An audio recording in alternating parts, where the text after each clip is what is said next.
സ്വാതന്ത്ര്യം ജന്മാവകാശമാണെന്ന് ഉറക്കെ പ്രഖ്യാപിച്ചുകൊണ്ട് ഇതാ കടന്നു വരുന്നു. പ്രിയമുള്ളവരെ, ഭയപ്പെട്ട് ഞങ്ങൾ പിന്മാറുകയില്ല, തോറ്റ് കീഴടങ്ങുകയില്ല, നിർഭയം മുന്നോട്ട് തന്നെ എന്ന് ഉറക്കെ പ്രഖ്യാപിച്ചുകൊണ്ട് കാശ്മീരിന്റെ മഞ്ഞുമലകൾ വരെ, ഗുജറാത്തിന്റെ തീരപ്രദേശം മുതൽ മണിപ്പൂരിന്റെ മലമടക്കുകൾ വരെ പോപ്പുലർ ഫ്രണ്ടിന്റെ വെന്നിക്കൊടി പാറിക്കാൻ പോപ്പുലർ ഫ്രണ്ടിന്റെ ചുണക്കുട്ടന്മാർ ഒരുക്കമാണെന്ന് പ്രഖ്യാപിച്ചുകൊണ്ട് അടിച്ചമർത്തപ്പെട്ടവന്റെ ആത്മരോധനം നെഞ്ചിൽ അവാഹിച്ചെടുത്ത ഈ ക്ഷുഭിതയുദ്ധ നാടിന്റെ സ്വാതന്ത്ര്യം കാക്കാൻ പ്രിയപ്പെട്ടതെല്ലാം ബലി നൽകിയ മുസ്ലിം സമുദായത്തിന്റെ പിന്മുറക്കാർക്ക് സ്വാതന്ത്ര്യ ദിനം കൊണ്ടാടാൻ പാടില്ലെന്ന ഭരണകൂട പോലീസ് രാഷ്ട്രത്തിനെതിരെ മുന്നറിയിപ്പും താക്കീതുമായി പോപ്പുലർ ഫ്രണ്ടിന്റെ ചുണക്കുട്ടികൾ അക്ഷരാർത്ഥത്തിൽ കോഴിക്കോടിന്റെ രാജവീതികളെ പുളക്കമടിച്ചുകൊണ്ട് കടന്നു വരുന്നു. പ്രിയമുള്ളവരെ, മുസ്ലിങ്ങളോട് പാർശ്വവൽക്കൃത ജനവിഭാഗങ്ങളോട്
സ്വന്തം ജീവൻ പറിച്ചു നൽകി,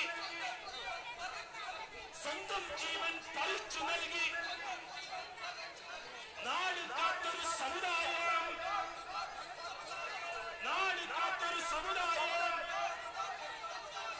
ഇന്നീ നാട്ടിൽ അന്യന്മാരോ,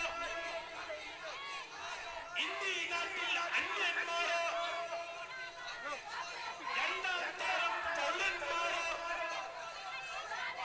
രണ്ടാം തരം പൗരന്മാരോ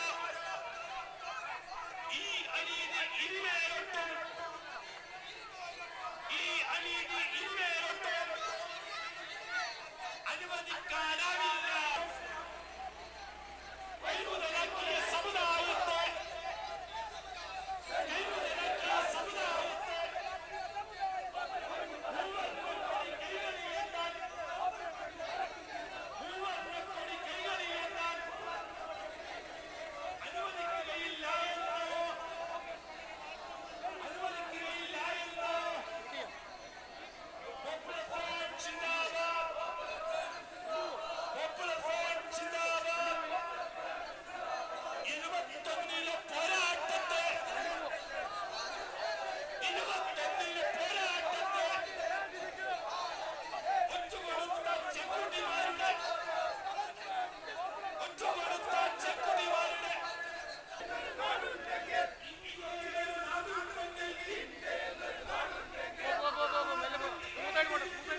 എടുത്തുകൊണ്ട് ഇത്തരം ഒരു പ്രമേയവുമായി മുന്നിട്ട് വന്നു.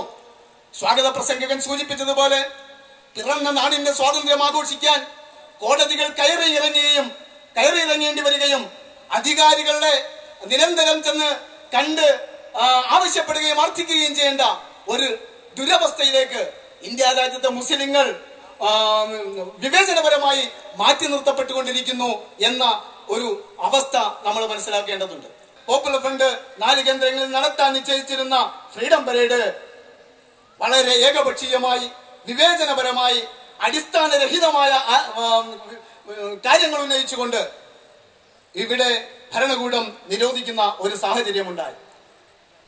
ആ സാഹചര്യത്തിലാണ് സ്വാതന്ത്ര്യ ദിനം ആഘോഷിക്കുന്ന ഉൾപ്പെടെയുള്ള പൗരന്റെ അവകാശങ്ങൾക്ക് വേണ്ടി കണക്ക് ചോദിക്കാനും അത് പൊരുതി വാങ്ങാനും ചോദിച്ചു വാങ്ങാനും ഉള്ള അവകാശവും ആർജവവും അവകാശമുള്ള ഒരു സമൂഹം ആർജവത്തോടുകൂടി ഏറ്റെടുക്കേണ്ടതുണ്ട് എന്ന തിരിച്ചറിവിന്റെ അടിസ്ഥാനത്തിലാണ് പോപ്പുലർ ഫ്രണ്ട് ഓഫ് ഇന്ത്യ ഈ ഒരു പ്രമേയവുമായി പ്രചാരണവുമായി മുന്നോട്ട് വന്നത്.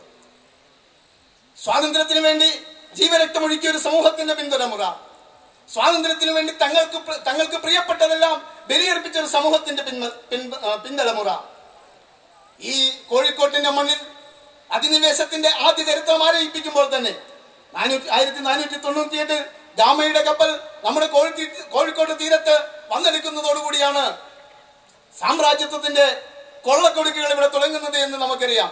ഈ അധിനിവേശത്തെ കടലിലും കരയിലും ചെറുത്ത കുഞ്ഞാലിമാരുടെ ആ പോരാട്ട വീര്യം ഉറങ്ങുന്ന മണ്ണിൽ നിന്നുകൊണ്ടാണ് ഇന്ന് നമ്മൾ നീതി നിഷേധങ്ങൾക്കും അവകാശ നിഷേധങ്ങൾക്കുമെതിരെ ഈ മഹത്തായ ഒരു ജനസാഗരം ഇവിടെ ഒത്തുചേർന്നിട്ടുള്ളത്. ഈ ധീരരായ ഈ ചെറുപ്പക്കാർ, അച്ചടക്കമുള്ള ഈ കേഡറ്റുകൾ,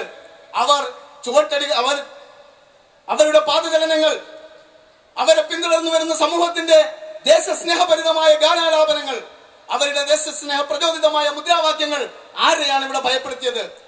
ആ മുദ്രാവാക്യങ്ങൾ ഇവിടെ ഭയപ്പെടുത്തിയത് അത് ഇവിടുത്തെ ഈ രാജ്യത്തെ എന്നും പിറകോട്ട് വലിക്കാൻ ശ്രമിച്ച, ഈ രാജ്യത്തിന്റെ ചരിത്രത്തെ പിന്നോട്ട് കൊണ്ടുപോകാൻ ഇന്നും ശ്രമിച്ചുകൊണ്ടിരിക്കുന്ന, ഈ രാജ്യത്തിന്റെ മണ്ണിൽ ചോരക്കളങ്ങൾ, മുസ്ലിങ്ങളുടെ ചോരക്കളങ്ങൾ തീർത്തുകൊണ്ടിരിക്കുന്ന സ്ഫോടനങ്ങളിലൂടെ, കലാപങ്ങളിലൂടെ, വംശഹത്യകളിലൂടെ ഈ രാജ്യത്ത് മുസ്ലിങ്ങളുടെ ചോരച്ചാലുകൾ തീർക്കാൻ എന്നും പണിപ്പെട്ടുകൊണ്ടിരിക്കുന്ന, ഇന്നും രാജ്യത്ത് നടന്ന ഏതാണ്ട് 16ഓളം സ്ഫോടനങ്ങളിൽ പങ്കുണ്ട് എന്നും അതിൽ 4 എണ്ണത്തിൽ വ്യക്തമായി പങ്കുണ്ട് എന്നും രാജ്യത്ത് ഉത്തരവാദിത്തപ്പെട്ട ഏജൻസികൾ വളരെ വളരെ വ്യക്തമായി തുറന്നു കാണിച്ച സംഘപരിവാറിനാണ് ഈ പോപ്പുലർ ഫ്രണ്ടിന്റെ ഫ്രീഡം പരേഡ് അസ്വസ്ഥത ഉളവാക്കുന്നത് എന്ന് നമ്മൾ മനസ്സിലാക്കുന്നു.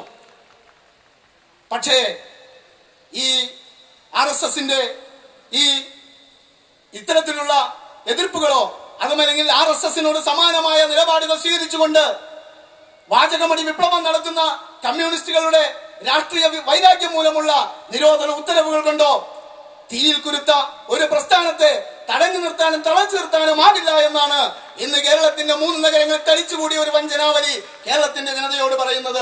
ഈ കോഴിക്കോടിന്റെ കടൽ തീരത്ത് നിന്ന് 2009 ഫെബ്രുവരി 17-ാം തീയതി നടന്ന ആ മഹാസമ്മേളനത്തിൽ നിന്ന് പോപ്പുലർ ഫ്രണ്ടിന്റെ സന്ദേശം ഏറ്റുവാങ്ങിക്കൊണ്ട് മണിപ്പൂരിലേക്കും ഗോവയിലേക്കും ആന്ധ്രയിലേക്കും അതുപോലെ തന്നെ മഹാരാഷ്ട്രയിലേക്കും ഗുജറാത്തിലേക്കും ജാർഖണ്ഡിലേക്കും ബീഹാറിലേക്കും ഹരിയാനയിലേക്കും UPയിലേക്കും ഡൽഹിയിലേക്കും പോയ ആയിരക്കണക്കിന് നൂറുകണക്കിന് ചെറുപ്പക്കാർ പോപ്പുലർ ഫ്രണ്ടിന്റെ കർമ്മധീരരായ പോരാളികളായി ഈ സന്ദേശം രാജ്യം മുഴുവൻ വ്യാപിപ്പിച്ചുകൊണ്ടിരിക്കുന്നു.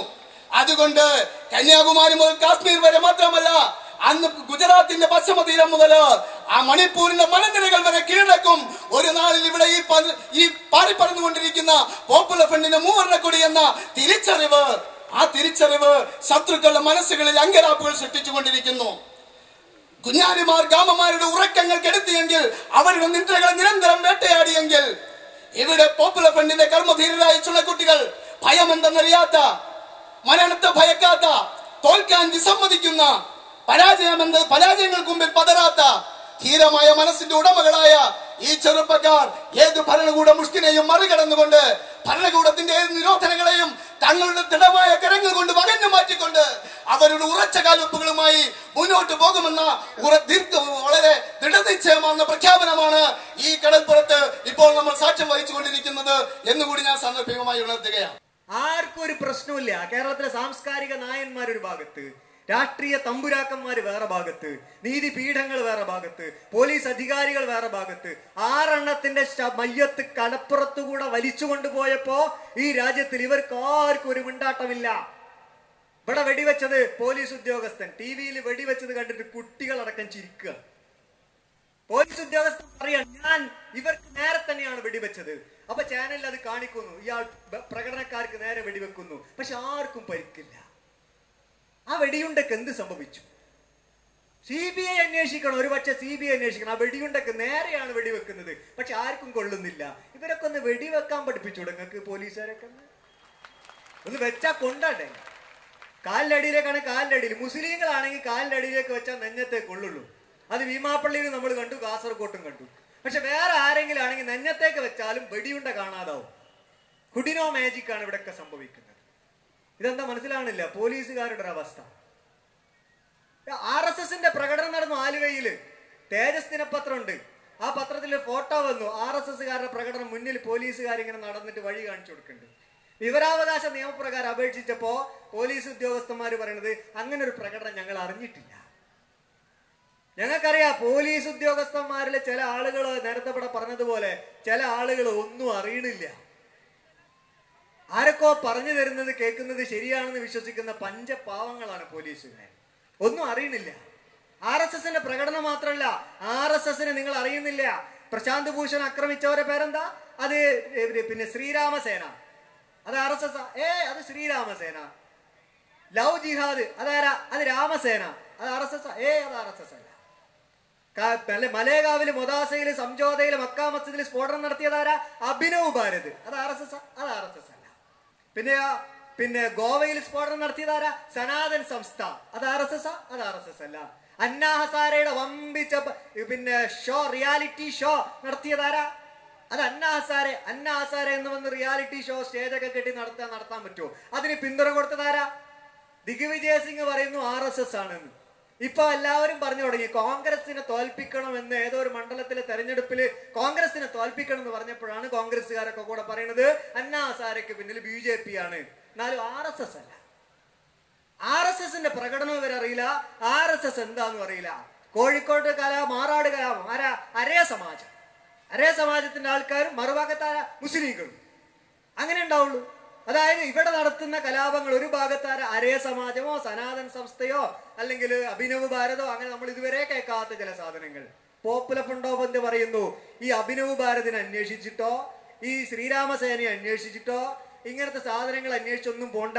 രാഷ്ട്രീയ സ്വയം സേവക സംഘത്തിന്റെ കേന്ദ്ര കാര്യ മണ്ഡലിലേക്ക് പോയിട്ട് ഓരോന്നിനെ തൂക്കിക്കൊന്നുവന്ന് ചോദ്യം ചെയ്യാൻ ഇന്ത്യ രാജ്യത്തിലെ ഭരണകൂടം തയ്യാറുണ്ടോ? എങ്കിൽ 92 ഡിസംബർ 6 മുതൽ ഈ രാജ്യത്ത് നടന്ന മുഴുവൻ സ്ഫോടനങ്ങളുടെയും വിവരങ്ങൾ പുറത്തു വരും.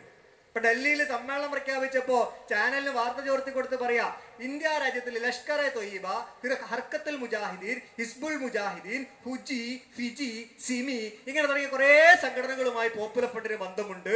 ഈ രാജ്യത്തെ മുഴുവൻ സ്ഫോടനങ്ങളിലും ഇവർക്ക് പങ്കുണ്ട്. ഇത് പറഞ്ഞ ആളുകള് പോലീസുകാരാണ് എങ്കിലോ പട്ടാളക്കാരാണെങ്കിലോ ഈ രാജ്യത്തിന്റെ ആഭ്യന്തരമന്ത്രി ആണെങ്കിലോ ഞങ്ങൾ വെല്ലുവിളിക്കുന്നു. 92 ഡിസംബർ 6 മുതൽ ഈ രാജ്യത്ത് നടന്ന മുഴുവൻ സ്ഫോടനങ്ങളും പുനരന്വേഷിക്കാൻ ഈ രാജ്യത്തിലെ ഭരണകൂടം തയ്യാറുണ്ടോ? തയ്യാറുണ്ടാവില്ല. കാരണം എന്താ?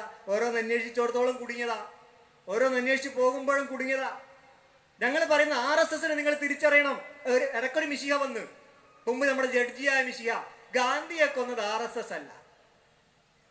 ഗോഡ്സെ ആണോ എന്ന് ആരോ ചോദിച്ചു. ഗോഡ്സെ ആണ്. ഗോഡ്സെ കൊന്നു എന്ന് വിചാരിച്ചിട്ട് RSSകാരനാണ് ഗോഡ്സെ. പക്ഷെ അയാൾ കൊന്നു എന്ന് വിചാരിച്ചിട്ട് RSS കൊന്നു നിങ്ങൾ ആരും പറയണ്ട. വെള്ളപൂശാണ് RSSന്. എന്തിനാണ് അയാൾ വെള്ളപൂശുന്നത്? ഞങ്ങൾ ഉറപ്പിച്ചു പറയുന്നു ഗാന്ധിയെ കൊന്നതിൽ 1-ാം പ്രതി അത് ഗോഡ്സെ, അദ്ദേഹത്തിന്റെ കുടുംബം, ഗോപാൽ ഗോഡ്സെ, സവർക്കർ തുടങ്ങിയ ആളുകള് RSSന്റെ ഗൂഢാലോചനയുടെ ഫലമായിട്ട് ഗാന്ധിയെ വെടിവെച്ചു കൊന്നു. അവിടെ നിങ്ങോട്ട് മലേഗാവ് വരെ മുഴുവൻ ഈ രാജ്യത്തെ നശിപ്പിക്കാനുള്ള പണി മുഴുവൻ എടുത്തത് RSS ആണ്. ആ RSSനെ നിങ്ങൾ തിരിച്ചറിയണം. അത് ഹസാരയെ സഹായിക്കുന്നത് മോഹൻ ഭഗവത്താണ്.